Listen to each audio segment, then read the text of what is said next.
Welcome to this afternoon's quick and small group briefing about contain, recover, improve the proactive business responses to Corona. The reason why I, as a consultant for customer and employee experience, speak about Corona is that over the past days and weeks, I've dealt with all of our clients and observed how they are behaving.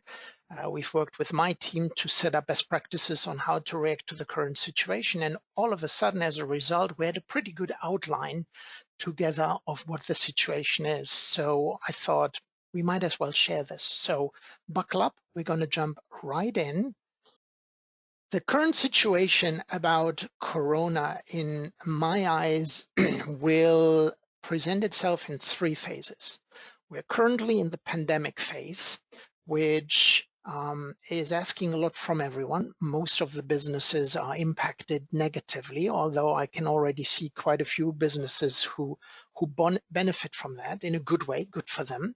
So in that pandemic phase, we will have to worry about containing the current situation, and I'm going to go through the details in a minute.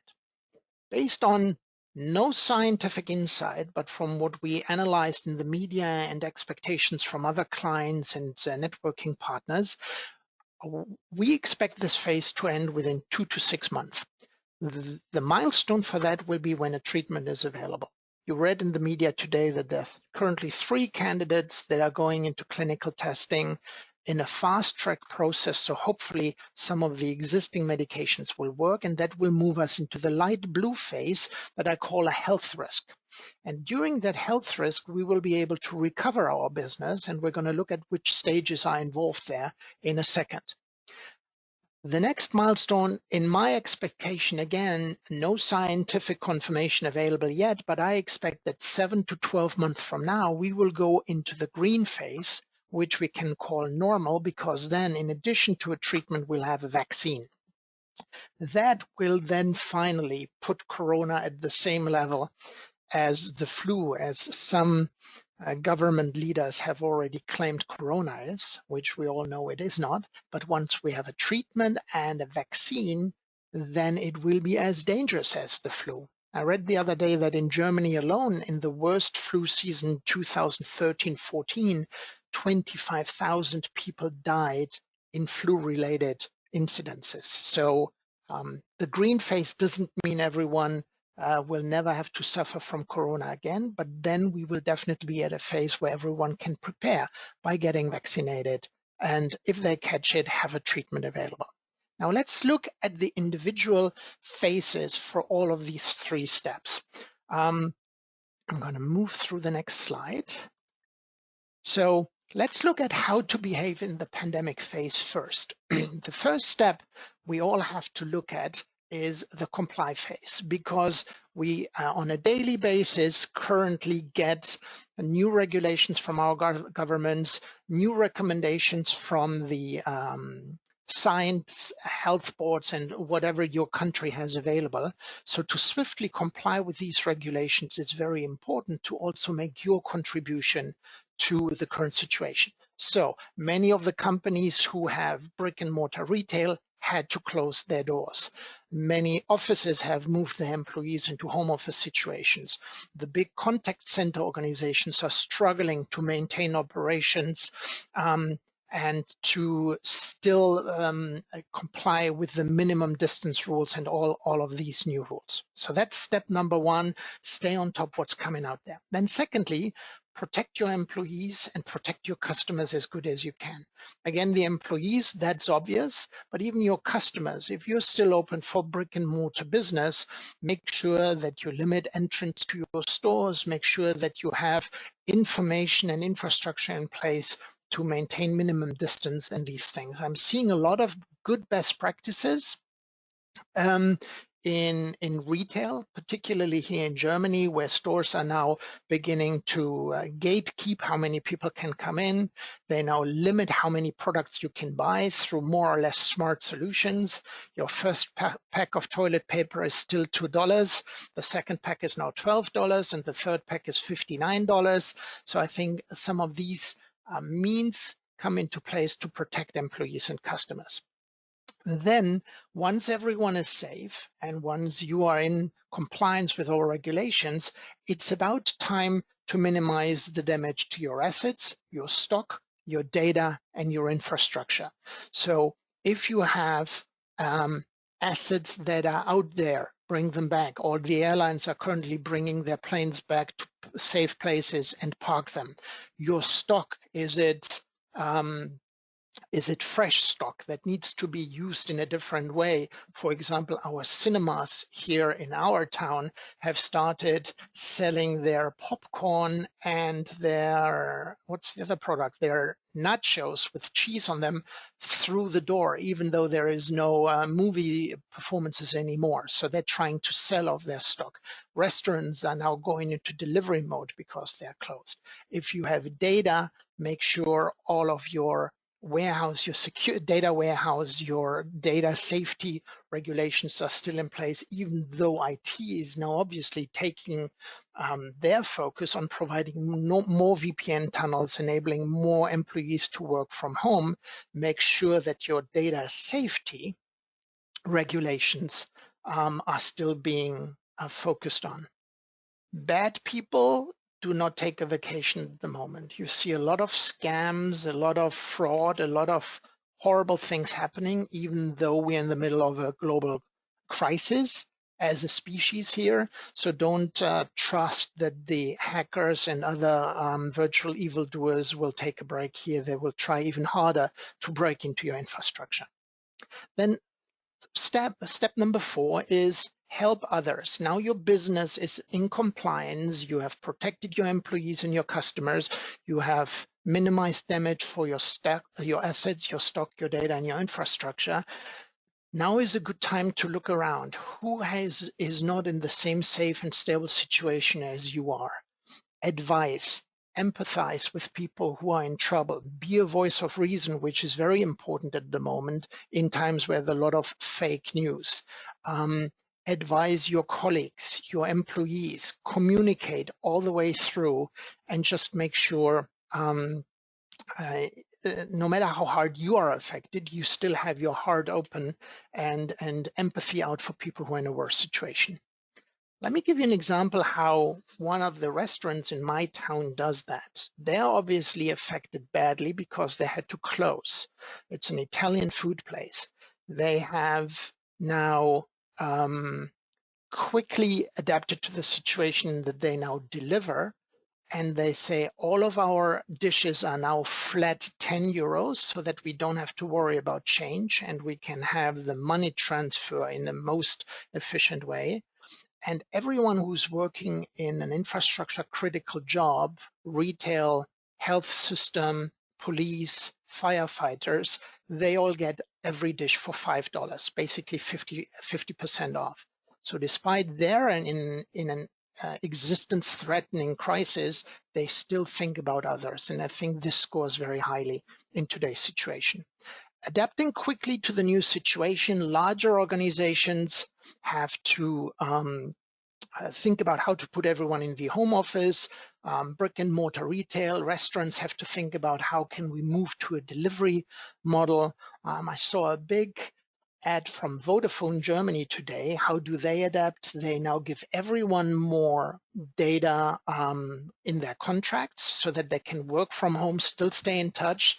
And they say, we know you want to be in touch with everyone, so we're going to exclude social media consumption from your data consumption. So if you have 10 gigabytes, you can use it for whatever. If you use another 3 gigabytes for Facebook and Instagram, we're going to credit you this data and it's not going to count towards your monthly allowance. So these are ways to adapt to the situation, either to protect yourself or to protect your employees and your customers. Then learn as you go. I know it's a hectic time, but if you have a minute to spare, document what you have done. Document the challenges. Don't format it nicely, but make sure you're taking notes and you're documenting what's happening at the moment, because we're going to come back to that. You will have to learn from how you deal with the current situation in order to prepare what's next. And you will then be very happy if you have not forgotten to take some critical notes on how did I deal with IT when we needed 20% more VPN tunnels? Where do I get laptops from now that I need them? And laptops are the new toilet paper and difficult to get. How can I buy food to go packaging? And how can I store this in times where I usually don't do takeout as a restaurant? So with all of these things, the last step that's left for you is try to survive. Large organizations have buffers, and they're very good at identifying mission critical things that need to continue happening and other things that have to wait. I spoke to Airbnb the other day, and obviously they're now adapting to the new situation. They're helping all of their customers by giving them full credit for whatever they are canceling in terms of travel at the moment, but they also have to close down their contact centers. So they're sitting on a pile of tickets, thousands and tens of thousands of support tickets that need to be responded to. And what does Airbnb do? All employees, no matter which hierarchy level, be it a VP, a director, be it in finance or in marketing, is currently being trained on their support tools so that they can all help working on the support tickets and make sure customers hear from Airbnb and the system doesn't collapse. All right, so this is the outline of how you deal in phase one, the pandemic. Do not forget the last arrow on the slide here. Communicate with your employees, communicate with your customers, but also think about your neighbors, your stakeholders, everyone else. They long to hear from you. How are you coping? It does matter to people who are fans of your brand, fans of you as a leader in your organization or as an employee there. What do you do? What can people expect from you? And can they trust that you will still be around when this is over? Many people have irrational amounts of fears in today's time, and they might be very worried about your organization, the investment they've made into your product, and whether you will still be around. So sending out messages of confidence, sharing how you react to the situation, that you have a plan, that the situation is as much as it can be under control, is a very important thing not to be forgotten at the moment. Okay, that sounds grim, doesn't it? But at least there's a lot of things we can do at the moment. The thing to look forward to is the next phase. So hopefully we will wake up to the fact that medication A, B, or C made it through the critical and clinical tests, is now being approved, and we can now say we have a treatment for corona. This will then take us into phase number 2.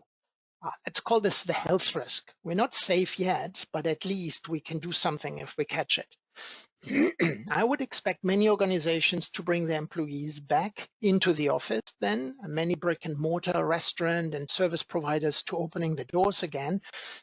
So it's time to ramp back up at this point of time. Ramp back operations as swiftly as possible. Open the first shops, open the first brick and mortar places, start some of the services you had to suspend during the pandemic crisis. Build your plan for how you ramp up now that you're still in the pandemic phase, so that if we're all lucky and the news comes more quickly than we thought, you have your plan ready and you can start executing your ramp up plan. Then provide help and protect your employees and customers still. Even though there's a pill available, it doesn't mean we can be haphazardly doing things that are still dangerous. If your employees in your health system need help in accessing the drug, provide help and try to get your hands on treatment. If they still need help on other medical supplies like disinfectants or protective gear, see what you can do as an organization to provide it to them. And the same is true for your customers. Protect them in consuming your services, both from a physical and medical point of view, as well as from a data point of view and fraud prevention point of view. If you're a well-known brand, evildoers might abuse your brand for phishing and other scam emails and other schemes on how to fraud people. If you're aware of that, communicate and protect your customers from these things. Then rebuild what has been damaged. And that will then give you a chance of rebuilding it better than it was before. I mean, some government leaders are calling the situation a war against the virus. And we know from previous wars that all destruction is horrible, but very often we have a chance to rebuild things better, more efficient, more stable, and more performant than they have been in the past. Start thinking about this right now. The next step is a sad one, and a good one at the same time. You will now see people step up to the challenge. You will now see people show that they're real heroes in that they don't go home, they don't call in sick, they stay where they are needed, they do what needs to be done. And these heroes should at some point be rewarded. At the moment, you pat them on the back and you say thank you, but at some point, you definitely want to reward them and let them know that it didn't go unnoticed what they did. Unfortunately, looking at the current infection rates and mortality rates, chances are that you will have losses amongst your employees, your customers, your network as well. People will look to you at how you react to this. So start giving that some thoughts. Speak to your HR department, speak to your leaders and your peers and your colleagues, and give it some thought. You don't want to be in an awkward, embarrassing situation when this is over, and not everyone comes back to the office from the home office, and there's awkward silence about this. You do want to have a procedure in place on how you not only reward the heroes, but also honor the losses that might have happened. Again, the communication in all of these phases is crucial. And now in the second phase, you want your prepared messages ready about what is changing. What is the new company looking like the company before the pandemic? What does hope look like for you? How quickly do you expect to recover? What is your path back to normal? Which limitations are still in place and which services and products are back up and running? And what can customers and employees expect from you? These communication bits need to go out both internally as well as externally, because both audiences are looking to you for guidance at the moment. Good. I'm going to move on to the third phase before we open it up to questions and discussions. In that third phase, we will hopefully now also have a vaccination against the coronavirus in place. At this point, brutally spoken, it's everyone's own problem whether they want to protect themselves or not. I have many people in my network who do not vaccinate against the flu. That is acceptable if you want to take the risk. The same will be true here for corona. People might say, no, I don't trust the vaccine, I don't do it. But if they catch it, at least there will be a treatment in place. So basically, we're back in a normal situation.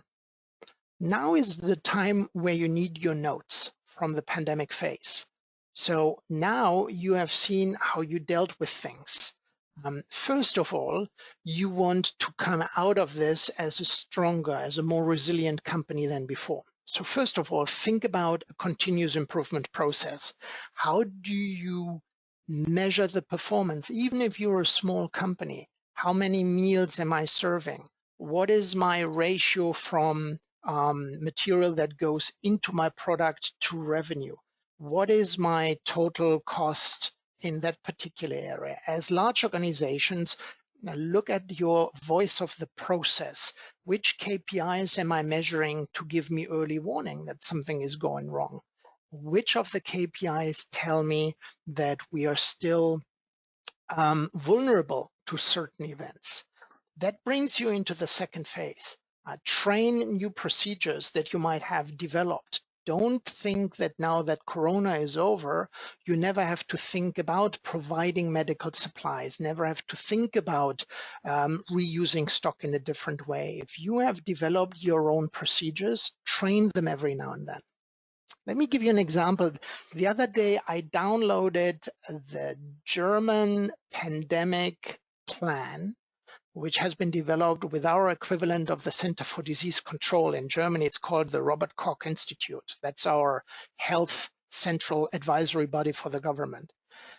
And this pandemic plan is pretty profound. It tells you the phases of a pandemic in a country, how to react to it, what to do. And the government will do the same thing. They will see how have we applied this plan, what has gone well, what has gone not so well, how do we have to train improvement in the future, testing new ways, testing new procedures. But it definitely has helped us a lot in the current situation. Countries like France have the same thing in place, and it's now being put to a test and is standing strong. But also imagine new scenarios. Our future threats to business continuity are not only viruses. It might be natural disasters. How do I deal with a power outage? How do I deal with my product becoming subject to government regulation, me not being able to sell it anymore? If I'm a restaurant, what do I do if I cause a food poisoning to a large portion of my most loyal customers? Imagine scenarios and then prepare for these things to happen by at least thinking through how you would react to each of these disasters. Would it be a game over event, or would it be something for which you could prevent in a way that you at least survive the event and can continue business afterwards? Apologies if I speak very matter-of-factly about these things, but I hope that you all have your families, friends, and other people to commiserate about the human side of this. Today is a business briefing, so we're definitely mostly looking at business resilience in these things, even though, of course, as you heard earlier, we want to empathize with people who are vulnerable. We want to protect customers, stakeholders, employees. So that's a big part of business ethics as well. All right, last point here, communicate to your employees, customers, stakeholders again. What is it you've learned? Are you just a easygoing, head in the air kind of guy who has learned nothing? Or have you as an organization taken things away from this crisis? What are you doing to be prepared in the future? Are you a business partner I want to bet on because I know nothing will kill you and it's a good and safe thing to invest into your products? How can your customers adapt? Is there something you can share? Just like we today, the stuff we developed here, we're not keeping to ourselves. We're sharing it with others to hope that they can benefit from it. And what can they expect from you? Stay safe, stay healthy, and thanks for joining us today. Bye, everyone.